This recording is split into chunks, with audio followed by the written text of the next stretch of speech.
So the experience from these things is pathetic. The ability points, on the other hand, are ridiculous. 20 for each one. That's like what you get for beating a boss. So if you need to learn that 200 to 250 point ability, then this is the place to learn it quickly. I can see why. So, He has a mustache. yes, run into Jumbo Cactuar, who will pop up all over the island, like you said, to begin the fight against it.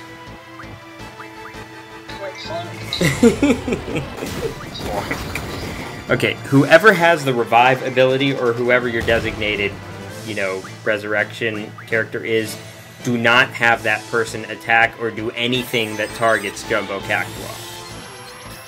Okay. And you will see why shortly.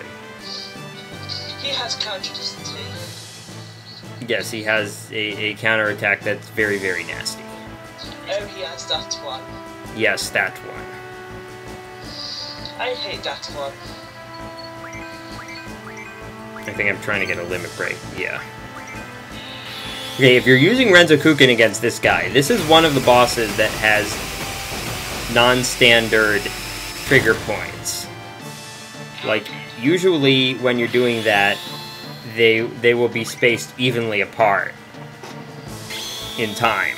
But for this one, it's not. So you have to pay attention. It's only bosses, and it's only some bosses, not all of them.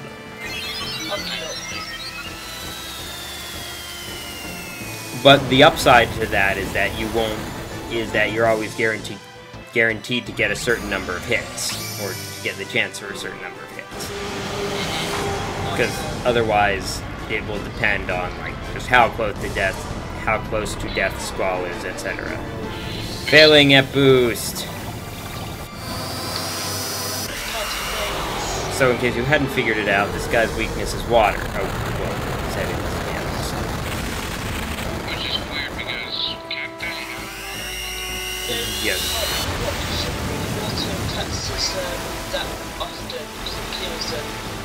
Really? Oh, because they've evolved to survive on very little water, you mean?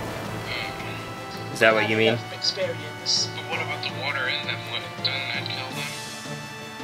Well, no, it's a question of amount. Oh, okay. I used to have someone as a kid and I overwatered them and killed them. Who did that? I did. Oops.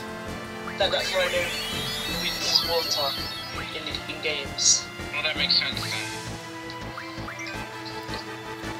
Anyway, I probably should not have had my reviving person be the person with the highest strength, because that was the case.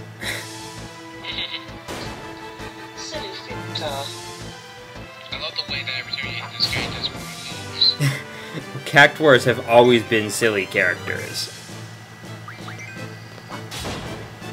I mean, I'm doing decent damage, but when he has like 300,000 HP... Yeah. This attack will always do 10,000 damage to you, no matter what kind of defenses you have. So I guess you do need to revive your character. Yes, and this is why you do not want that character. It's also why you want to target the right person. I was gonna say that's why you don't want the character who has the revive ability to be doing anything that targets the Cactuar, because you don't want that ability used against that person. So just keep that character on standby. I see.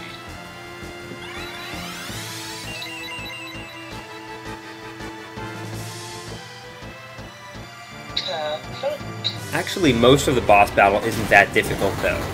That's his only really nasty attack, and since it's a counter-attack, you won't use it unless you've attacked him or drawn magic from him or something. I see. So you can draw magic from him? Yeah, he has Meltdown, Demi, and Tornado. At least at this level he does. I didn't memorize that, I saw it earlier in the battle. That's okay.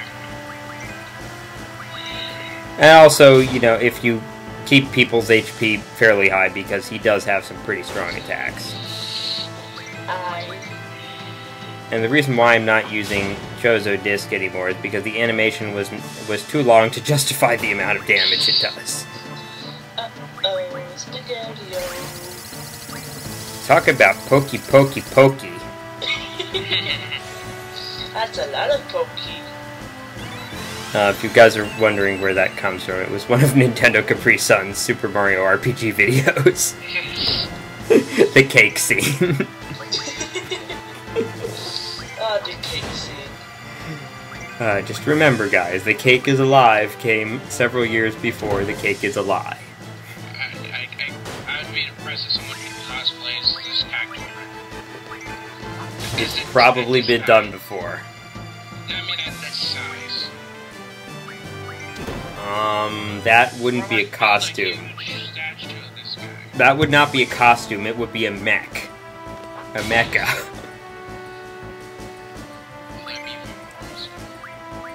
But I mean, to make it move, it would have to be that. I know, but it was still cool to see.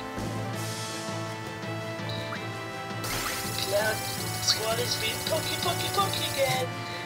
Now, an interesting question is, how is there anything left of his body after that?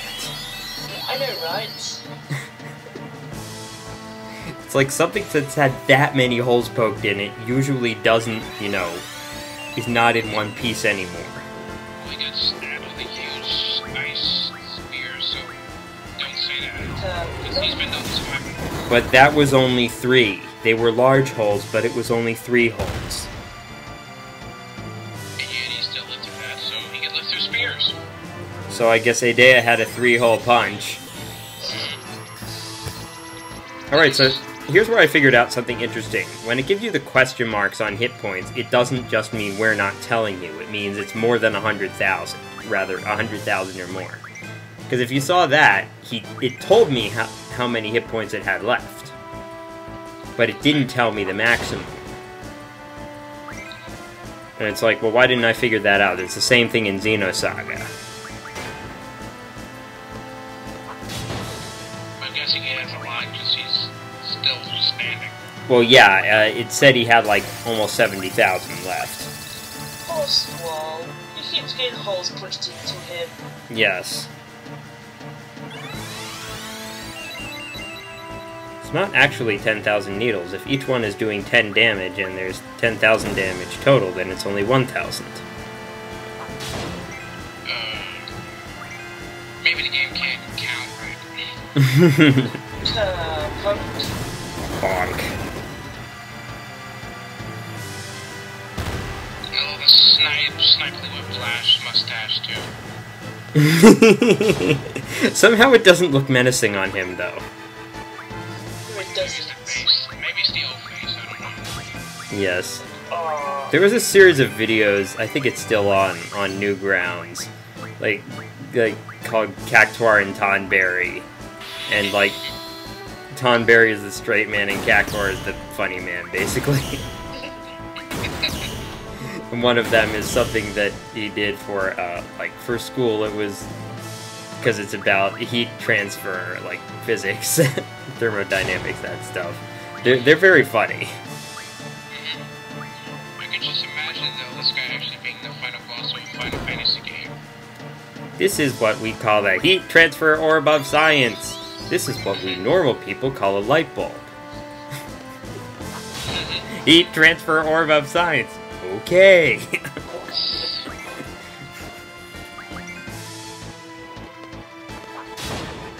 So, when at a certain point, there's a certain message that will come up in this battle, and you want to watch out for that, because when you see that message, you need to change your tactics. It will come up late in the battle. There it is. Jumbo Cactuar is hesitating. That means he's thinking about running away. Which means the next attack, or the next one after that you do had better kill him. So, if you don't kill him on this turn, he's gonna leave. Yeah, like, if you don't do anything, he won't run away. But if you keep attacking him, and you don't kill him, then he will.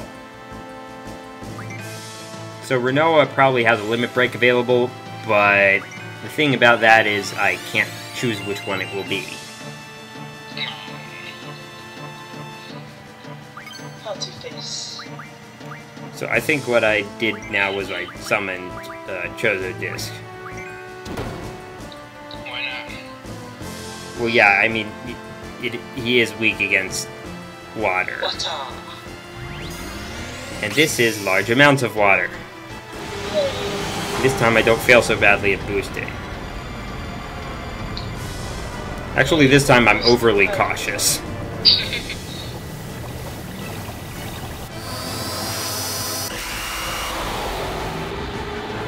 It's like I reach a certain point and it's like I reach a certain point and it's like, alright, that's enough, I don't have to get any more.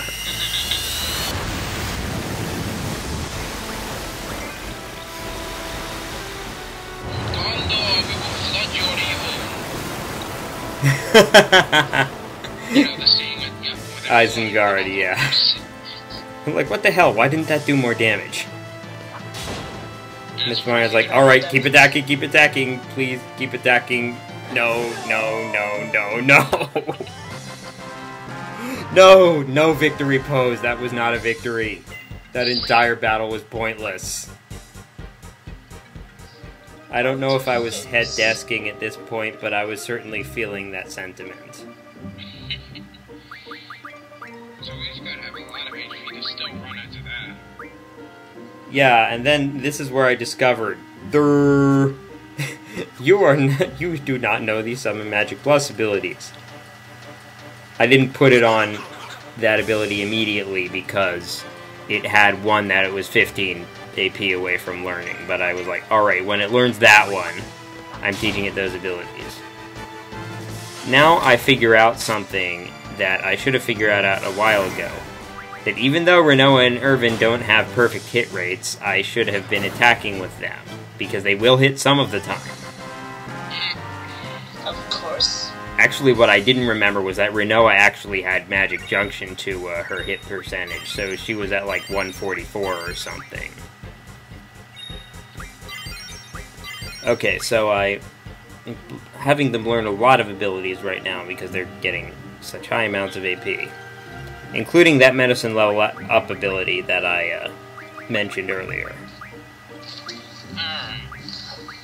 Alright, so now Chozo Disc has learned all of those handy abilities that make it do more damage.